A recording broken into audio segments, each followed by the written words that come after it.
Ephésiens chapitre 6, verset 16. Prenez par-dessus tout le bouclier de la foi, avec lequel vous pouvez éteindre tous les traits enflammés du malin. Prenons Jérémie 46.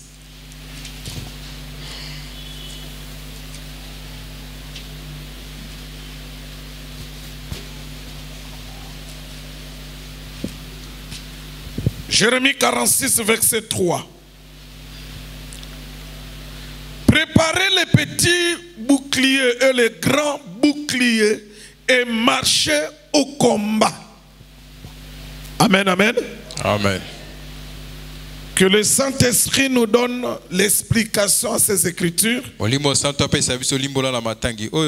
pour notre édification dans le nom de Jésus-Christ de Nazareth. La croix. La croix de Jésus. La croix. La croix de Jésus. La croix.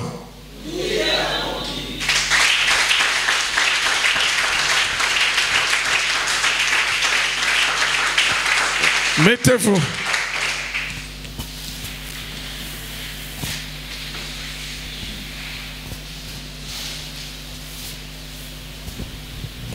Ce jour ici, nous sommes en train de vous expliquer les armes de la victoire.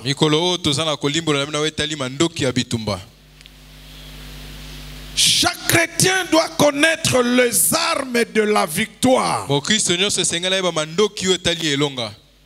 Et quand je dis les armes de la victoire,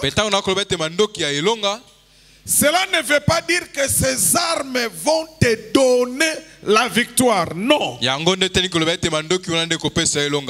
Non, la victoire tu l'as. Mais ces armes vont t'aider à manifester la victoire. Ces armes vont t'aider à vivre maintenant cette victoire qui habite en toi. Quelqu'un me comprend? Amen. Parce que pour nous les chrétiens, la victoire c'est la personne de Jésus. Si on te pose la question, c'est quoi la victoire? La victoire c'est Jésus. Donc dès que tu crois en Jésus, il est la victoire, il habite en toi. Maintenant il faut que tu puisses vivre ça quotidiennement. Alors il te faut les armes. Pourquoi? Parce qu'il y a un ennemi qui va s'élever pour t'empêcher de vivre cette victoire. C'est pourquoi on parle du combat. Quelqu'un me comprend? Et parmi ces armes qui nous manifestent la victoire, la première arme c'est la vérité. Un chrétien doit vivre dans la vérité. Il doit pratiquer la droiture. La deuxième arme c'est la cuirasse de la justice. Un chrétien doit être un homme juste dans ce qu'il fait. C'est pourquoi on a dit que la justice de Dieu se résume dans cette parole. La parole qui dit ce que tu ne veux pas que l'on fasse pour toi, toi non plus ne le fais pas pour les autres. Celui qui vit de cette façon-là, il a accompli la justice de Dieu. Dans la justice, il faut être un homme équitable. Et la troisième arme, les ailes de l'évangile. Le zèle de l'évangile est une arme Pourquoi? Parce que tout celui qui annonce la bonne nouvelle de Jésus, Dieu l'épargne. Dieu le place à l'écart. Pourquoi? Pour les protéger contre le flèche de l'ennemi. C'est pourquoi Esaïe le prophète avait vu les pieds de celui qui annonce l'évangile. Il les avait vus à la montagne. Ça veut dire que celui qui se promène, qui prend ses pieds, il les fait promener pour annoncer la bonne nouvelle de Christ.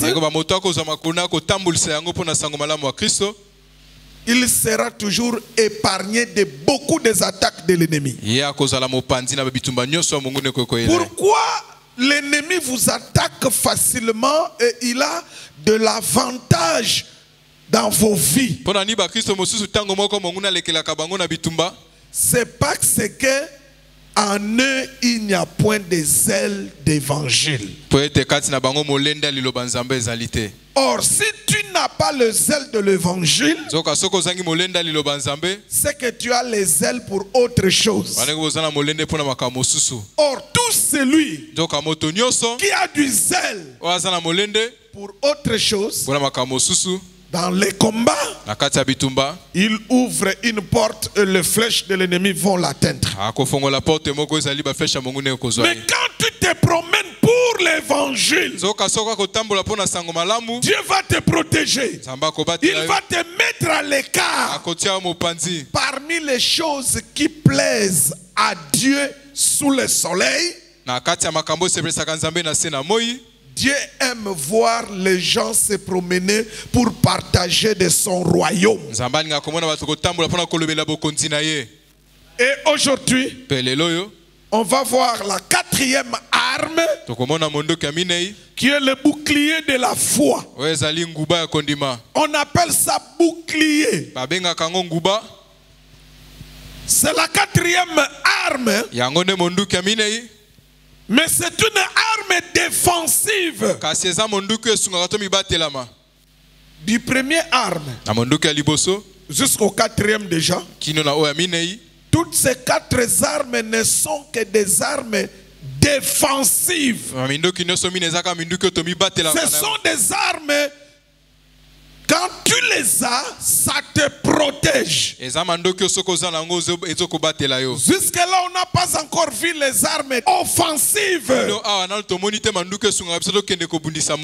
Mais nous avons d'abord les armes qui nous protègent. Parce que tu ne peux pas aller en guerre en train d'attaquer l'ennemi sans que toi-même tu ne te protèges. Si tu ne te protèges pas, les flèches de l'ennemi vont te toucher. Le bouclier de la foi, c'est la quatrième arme défensive. Pourquoi on appelle la foi le bouclier? C'est quoi un bouclier? Le bouclier, c'est une arme défensive qui permet à un guerrier de se protéger contre les coups de l'ennemi. Le bouclier, c'est une arme défensive qui permet aux guerriers de se protéger contre les coups de l'ennemi. Le bouclier peut avoir plusieurs formes, mais on les place comme ça devant. Ok, je peux prendre quelqu'un. On les tient par la main, on les place comme ça. Quelqu'un me comprend? Voilà. Donc le bouclier, ça protège les guerriers pour ne pas être atteint par les flèches de l'ennemi. Maintenant, dans Ephésiens chapitre 6, verset 16, on nous dit ceci.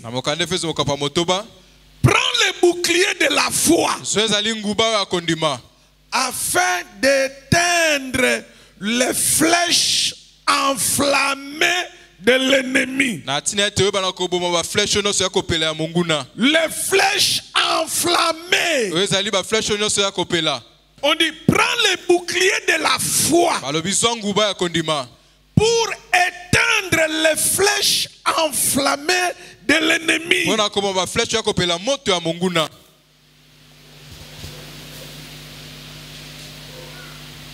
Lorsque Goliath était en guerre contre Israël, Goliath avait une armure. D'abord, Goliath était un homme de taille plus élevée que tous les soldats, que ce soit du côté des Philistins, que ce soit du côté des enfants d'Israël.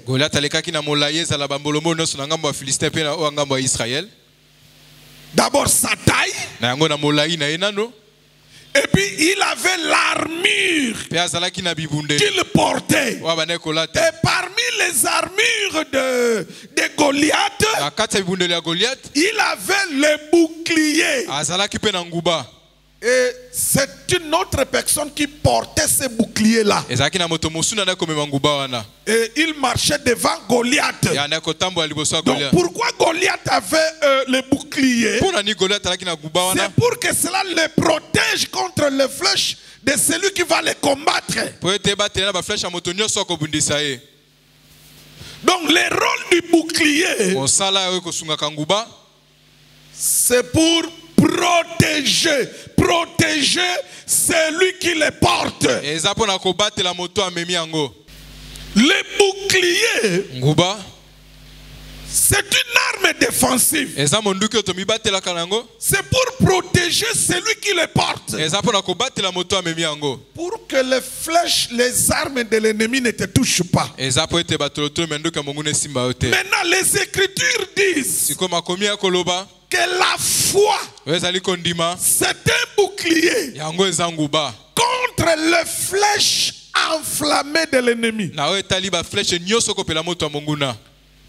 Quelles sont les flèches enflammées de l'ennemi pendant les combats? Ça, les chrétiens doivent les connaître. Si tu ne connais pas les flèches que l'ennemi lance pendant les combats, tu seras perdu.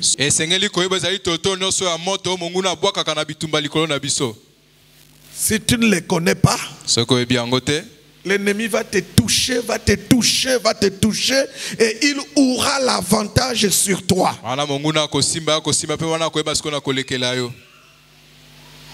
Quelqu'un me comprend? Donc, retiens d'abord ceci. Que la seule arme que tu peux posséder, qui est capable d'éteindre les flèches enflammées de l'ennemi, c'est la foi. La foi dans ce combat devient le bouclier contre les flèches enflammées de l'ennemi. Donc c'est quoi la foi d'abord? La foi, c'est faire confiance à la parole de Dieu. La foi, c'est faire confiance à la véracité de la parole de Dieu. La foi, c'est faire confiance au nom de Jésus-Christ. Que c'est le nom qui est élevé au-dessus de tout nom. La foi, c'est faire confiance au nom de Jésus. C'est-à-dire, tu crois dans ton cœur que le nom de Jésus est plus grand que tous les noms. Tu crois dans ton cœur que le nom de Jésus chasse tous les esprits. La foi à la parole. La foi au nom de Jésus. La foi aux promesses de Dieu constitue un bouclier dans les combats. C'est-à-dire, tout chrétien qui ne croit pas à la parole, qui ne fait pas confiance totalement à la parole, n'a pas la foi. Et si tu n'as pas la foi, ça veut dire que tu vas au combat sans bouclier. Aller au combat sans bouclier, sache-le que tu seras atteint, touché par les flèches enflammées de l'ennemi. La foi, je dis, c'est faire confiance à la véracité de la parole, de cette parole qui est écrite. C'est-à-dire, quand tu lis la parole, quand tu as la parole dans ton esprit, tu crois que cette parole est la vérité. Elle ne ment jamais. Je prends un exemple pratique. Tu es dans la souffrance. Quelqu'un me comprend? Je prends un exemple comment on peut faire la foi à la véracité de la parole. Tu es en difficulté. Tu vois que les choses ne marchent pas comme toi tu le veux. Tu attends quelque chose de bien, mais tu vois que ça n'arrive pas. Celui qui n'a pas la foi à la parole, il va dire ceci: je vois que Dieu m'a abandonné. Je vois que Dieu m'a abandonné. Les langages là, si tu entends un chrétien dire Dieu m'a abandonné, c'est le genre de chrétiens qui n'ont pas le bouclier de quoi? De la foi. C'est-à-dire, il n'a pas confiance à la parole. Or, la parole dit ceci. Dans Hébreux chapitre 13, verset 5, il dit: jamais je ne t'abandonnerai. Les chrétiens qui connaissent cette parole, il sait que c'est vrai. Jamais Dieu ne peut abandonner son enfant. Jamais. Si un chrétien dit souvent: ah, moi je vois Dieu m'a abandonné. Dieu m'a abandonné. Dieu m'a abandonné. Voilà pourquoi j'ai telle souffrance. Voilà, ça ne marche pas. Voilà, non. C'est-à-dire, les gens croient, les chrétiens d'aujourd'hui, ils croient que quand il y a des difficultés dans sa vie, quand les choses ne marchent pas dans sa vie, pour lui c'est que Dieu l'a abandonné. Écoutez, soyons sérieux. Vous croyez que Dieu peut abandonner les gens comme ça? Retenez pour toute la vie, Dieu n'abandonne jamais ceux qui se confient en lui. Mais c'est l'homme qui abandonne Dieu. C'est l'homme qui abandonne Dieu. Mais Dieu n'abandonne pas un homme qui cherche refuge auprès de lui. Dieu a abandonné Saoul. C'est parce que Saoul avait abandonné Dieu en désobéissant à son ordre. Donc aujourd'hui, les chrétiens ont la facilité de dire: Dieu m'a abandonné. Dieu m'a abandonné. C'est ça le langage de ceux qui n'ont pas la foi. C'est ça le langage de ceux qui ne font pas confiance à la parole. Église, écoutez. La parole dit: Dieu dit que je ne vous abandonnerai pas. Ça reste la parole. Tu dois croire à la véracité de cette parole. À chaque fois qu'un chrétien a confiance à la parole de Dieu, c'est un bouclier qu'il met devant lui dans les combats. Quelqu'un me comprend? C'est quoi la foi? J'ai dit la foi, c'est faire confiance au nom de Jésus. Parce que la parole dit qu'il n'y a qu'un seul nom qui a été donné aux hommes. La parole dit encore tout ce que vous demanderez à mon nom. La parole dit encore. Voici les miracles qui accompagneront ceux qui auront cru à mon nom. À mon nom, ils chasseront les démons. Nous devons croire au nom. Quelqu'un me comprend? C'est sur ça que notre foi doit s'asseoir. Sur la parole de Dieu et sur le nom de Jésus. Maintenant, comme tu as le bouclier qui est la foi, tu dois connaître les flèches enflammées de l'ennemi. La première flèche enflammée de l'ennemi. Église, écoutez-moi très bien. Église, écoutez-moi très bien. La première flèche enflammée de l'ennemi contre les chrétiens dans les combats, c'est le doute. Le doute, c'est la première flèche que le diable a lancée à l'homme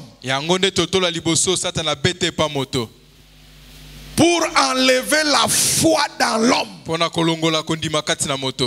Et le diable avait lancé la flèche enflammée appelée doute. Pour la première fois, il avait lancé cela en Éden.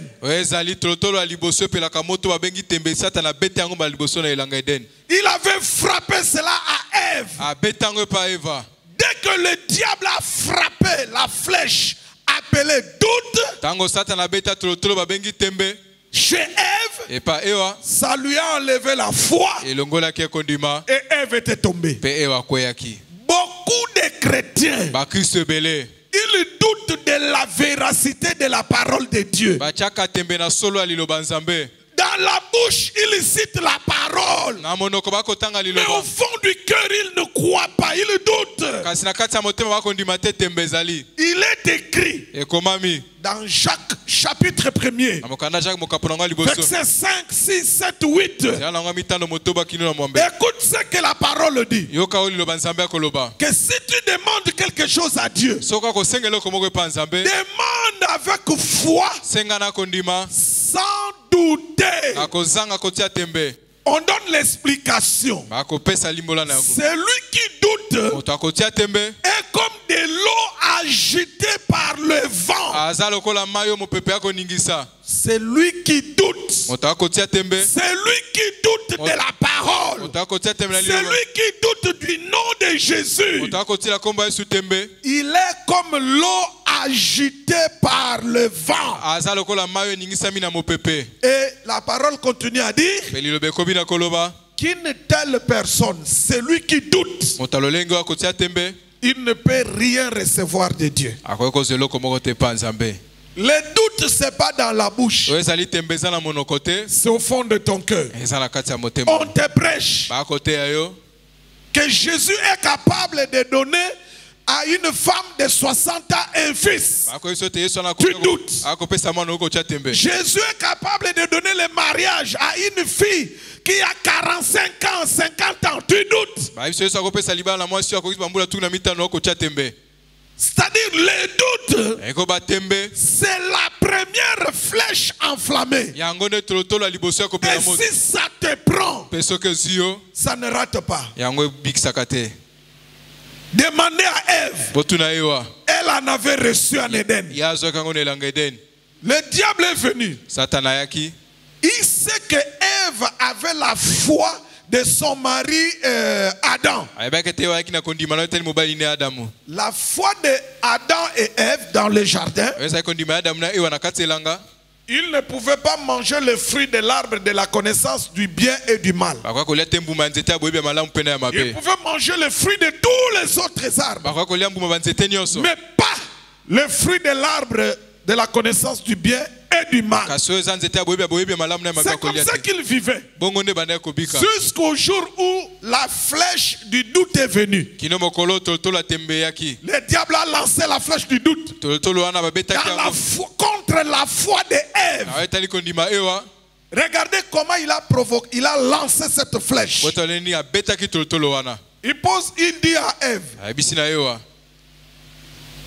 mange le fruit. Regarde, c'est beau. Ève dit, non, nous avons un enseignement. On peut manger le fruit de tous les arbres. Et on ne peut pas manger le fruit de l'arbre de la connaissance du bien et du mal. Alors le diable prépara sa flèche maintenant. La flèche de la doute. Il dit, est-ce que Dieu a-t-il réellement dit que vous n'allez pas manger le fruit de cet arbre? C'est-à-dire, le diable n'a glissé que réellement. Réellement, c'était la flèche qui provoqua le doute chez Ève. Dès que Ève a entendu réellement, maintenant Ève commença à se poser des questions. Où dedans d'elle? Est-ce que Adam avait bien entendu? Est-ce que réellement Dieu avait dit qu'on ne va pas manger ça? Ça a créé le doute. Ça a enlevé la foi. Ça a laissé Ève sans protection. Toute personne, tout chrétien qui doute de la parole, au fond de son cœur, tu ne vivras pas la main de Dieu. Beaucoup de chrétiens, leur cas, ce n'est pas seulement qu'ils sont attaqués par les sorciers, non. Mais c'est le doute qui te fait manquer de vivre la main de Dieu. Tu ne crois pas à la parole au fond de ton cœur. Tu viens à l'église, mais au fond de ton cœur, tu doutes de la parole. Tu crois qu'il y a certaines choses que la parole peut faire, il y a certaines choses que la parole ne peut pas faire. Non.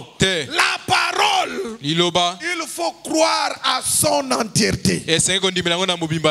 Quelqu'un me comprend? Amen. Donc la première flèche enflammée qui vient de l'ennemi contre les chrétiens dans les combats, c'est le doute. La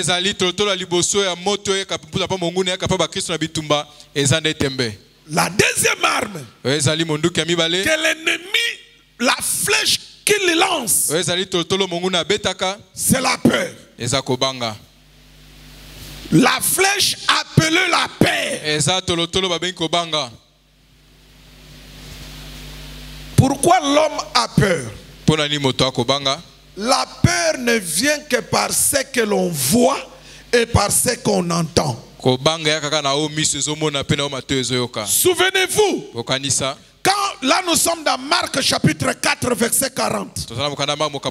Jésus traversait avec les apôtres dans la pirogue.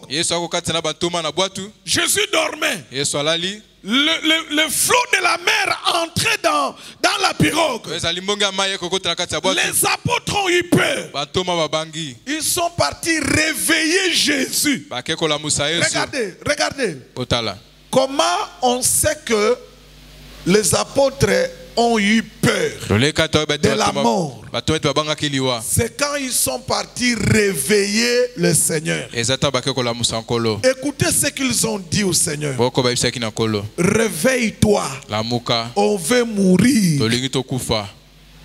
C'est-à-dire, Pierre et les autres croyaient que malgré que le Seigneur est là, ils peuvent mourir. Le Seigneur, ils l'ont réveillé. Il a arrêté le vent, il a arrêté l'eau. Après, il a regardé les apôtres. Il leur a dit, pourquoi avez-vous peur? Pourquoi n'avez-vous pas la foi? La peur chasse la foi. La peur vient par les événements qu'on voit, par ce qu'on entend. Quand tu entends des mauvaises nouvelles, tu auras peur. Tu n'auras pas la foi. Tant que tu vois. Quand tu vois les événements contraires aux promesses de ta vie, tu as peur. La peur chasse la foi. Gédéon partait en guerre. Il avait 32 000 soldats. Arrivé quelque part, Dieu pose la question à Gédéon. Là, nous sommes dans Juge chapitre 7. Dieu dit, Gédéon, tu vas où avec 32 000 soldats, beaucoup de soldats comme ça? Gédéon dit, non, je pars à la guerre. Dieu dit, non, vous êtes très nombreux. Si vous avez la victoire, vous n'allez pas reconnaître que c'est moi Dieu qui vous a donné la victoire. Vous pouvez dire que c'est pas ce qu'on était nombreux, c'est notre force qui nous a donné la victoire.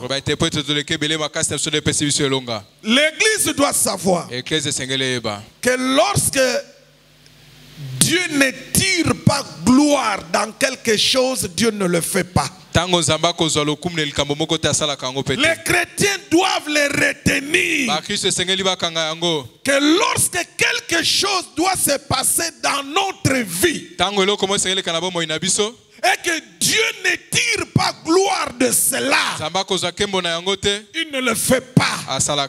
Dieu aime tirer la gloire dans tout ce qu'il fait. Et il aime que l'homme puisse dire, ça c'est Dieu. Il aime ça. Il aime qu'on lui donne la gloire. Alors il a dit à Gédéon, tes soldats sont trop nombreux. Alors il faut éliminer d'autres soldats. Voici le premier critère. Les critères pour éliminer, il y en avait deux. Il n'y avait que deux critères. Le premier critère d'élimination, Gédéon pose la question aux soldats. Qui a peur de la guerre? Léon dit, moi. Moi. 22 000 soldats avaient peur de la guerre. Sur 32 000. 22 000 avaient peur. Imaginez un peu. Sur 32 000, 22 000 ont peur. C'est-à-dire pour les 22 000, ils ne pouvaient pas croire qu'ils pouvaient avoir la victoire dans ces combats-là. La peur, c'est la deuxième flèche enflammée que l'ennemi lance contre le chrétien pendant les combats. Et s'il te frappe ça, et que tu n'as pas la foi, tu es eu. La foi, quand les événements sont contraires à tes promesses, Il ne faut pas dire Dieu m'a abandonné, non. Il ne faut pas pleurer pourquoi, non, non. Au fond du cœur, tu dois dire, ça c'est Dieu. Les voies de Dieu sont insondables. Au fond du cœur, tu dois dire, tout concourt au bien de ceux qui aiment Dieu. Même ces combats contre ma vie, c'est pour mon bien. Aujourd'hui, le chrétien vient devant Dieu lui-même. Il a façonné dans son esprit comment Dieu va le guérir, comment Dieu va résoudre son problème. Le chrétien d'aujourd'hui vient comme ça. C'est-à-dire, il vient vers Dieu. Lui-même, il imagine comment Dieu va le guérir. Oh! Non. Non. Vous vous souvenez de l'homme étranger, Naaman le Syrien. Il va voir Élisée le prophète.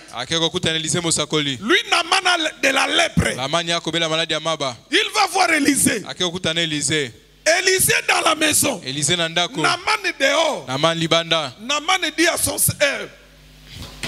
Élisée dit à son serviteur Géasi, va dire à cet homme-là qu'il aille se jeter 7 fois dans le Jourdain. Mais Naaman s'est fâché fort. Il dit, je croyais. Là, c'est Naaman qui parle. Il a la lèpre, la maladie. Et lui-même, il fabrique la guérison. Comment ça va se passer? Il dit, je croyais que l'homme de Dieu viendrait vers moi. Il va m'imposer les mains. Voilà. Beaucoup de chrétiens agissent aujourd'hui comme Naaman. Non. Les comment. Les comment ça va se faire. C'est Dieu seul qui le sait. Nous ayons seulement la foi, la confiance en Dieu. Quelqu'un me comprend? Amen. La peur. La flèche enflammée appelée la peur. Ça vient par les événements que nous voyons. Ça vient par ce que nous entendons. Et troisième flèche de l'ennemi. Flèche enflammée. C'est le découragement. Le découragement produit l'abandon. Écoutez, suivez bien cette logique. Lorsque l'ennemi frappe la flèche enflammée appelée le découragement, l'ennemi sait que quand je le frappe, ça le touche. Le découragement va produire l'abandon. L'abandon va produire l'échec. Aucune personne n'a abandonné et remporté la victoire. Non. Tu veux emporter la victoire. Tu veux remporter la victoire. Tu veux remporter la victoire. Ne te décourage pas. N'abandonne pas. Celui qui se décourage finira par abandonner. Celui qui abandonne finira par récolter l'échec.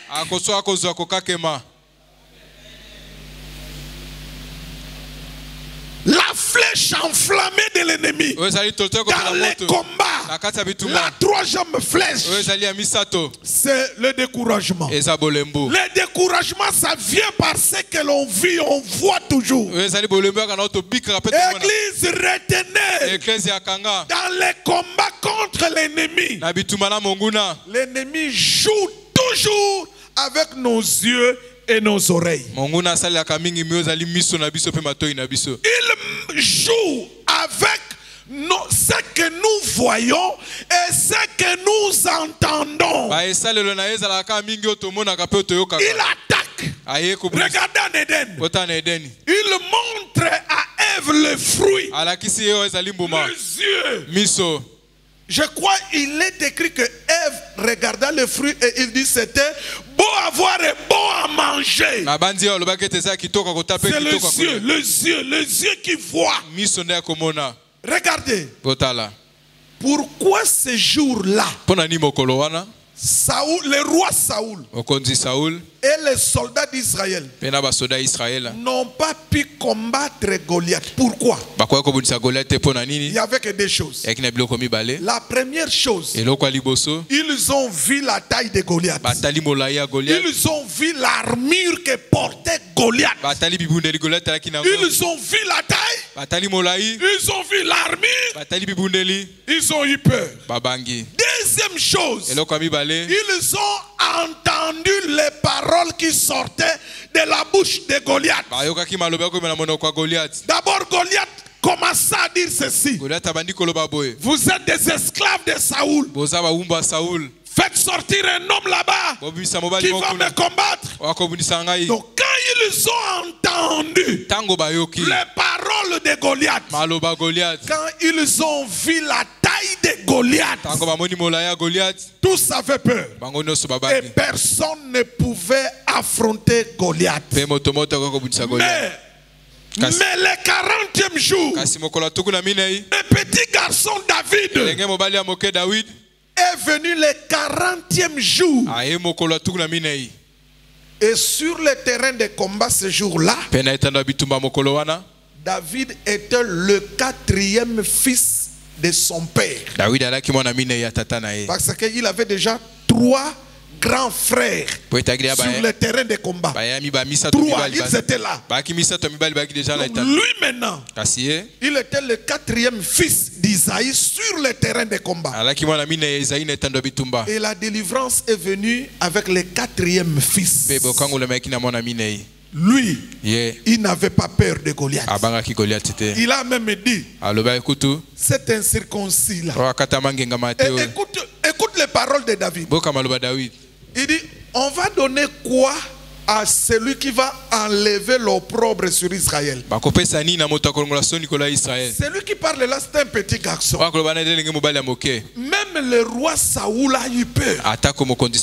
Le roi Saoul a dit à David, fils, cet homme-là, c'est un guerrier depuis l'enfance. Toi, tu veux combattre cet homme-là? Le roi Saoul, du côté d'Israël, il était le plus géant et le plus fort. C'est ce que les gens ne comprennent. Saoul. Du côté des Philistins, le plus géant et le plus fort, c'est Goliath. Maintenant, pour les deux camps, et Israël et les Philistins, le plus géant et le plus fort, c'est Goliath. Est-ce que vous me comprenez? Amen. Et quand Israël voyait Goliath, entendait les paroles, ils ont eu peur. La peur a apporté le découragement. Le découragement a apporté l'abandon. Personne ne pouvait affronter Goliath. Pendant 40 jours, tous ont abandonné. Il fallait que quelqu'un vienne avec la foi. Et David a manifesté sa foi. Il a dit, il dit à Goliath, toi tu viens me combattre avec des lances et des javelots. Moi je te combats au nom du Seigneur. Donc la foi de David était assise sur le nom de Dieu d'Israël. De la même manière, la foi du chrétien doit s'asseoir sur le nom de Dieu de l'église. Le Dieu de la grâce. Cet homme, son nom c'est Jésus. Jésus, il vient pour me consoler. Il guérit les cœurs brisés, soulage les opprimés. Il est toujours capable de délivrer. c'est Dieu, son nom c'est Jésus. Alléluia. Il vient pour me consoler. Il vient pour me consoler. Il guérit les cœurs brisés, soulagés les opprimés. Il est toujours capable de délivrer. L'Église doit placer sa foi sur la parole de Dieu. Et la parole de Dieu se résume en un nom, et ce nom c'est Jésus. Tout celui qui a cette foi, cette foi-là devient une arme défensive contre le flèche de l'ennemi.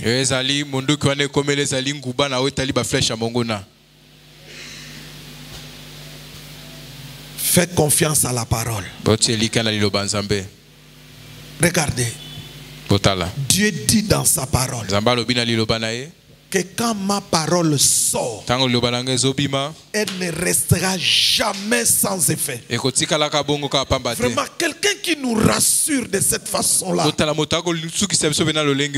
Il dit, je vous ai donné le pouvoir. Mes frères, mes soeurs, les sorciers jouent qu'avec des mots, des paroles. Un sorcier peut dire que lui, il ne va pas enfanter quand il va se marier. Il a dit, peut-être il peut s'appuyer que il est mon sang. Il est de ma famille. Que mes paroles le touchent. Et quand un sorcier dit ça, il croit à ce qu'il est en train de dire, que ça va se faire comme ça. Mais de l'autre côté, les chrétiens aussi doivent dire, il est écrit, dans mon pays, il n'y aura ni femme qui avorte, ni femme stérile. J'aurai des enfants. C'est question de parole contre parole. Et nous avons l'avantage. Pourquoi? Parce que la parole de Dieu est l'unique, la seule vérité. L'unique est la seule vérité.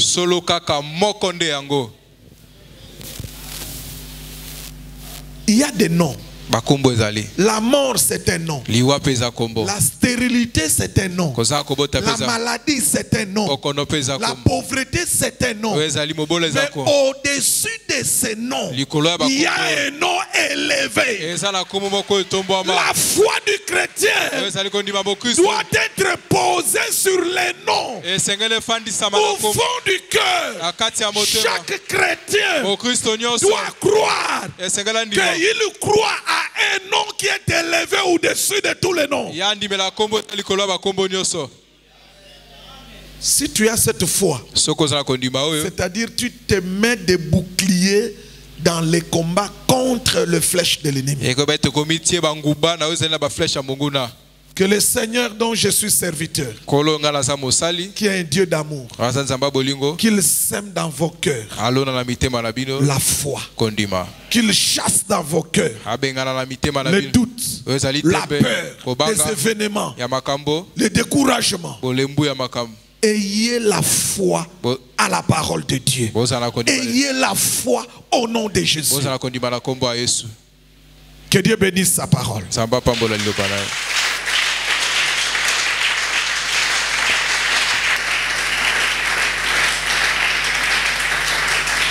Non, non, non, jamais ne passera.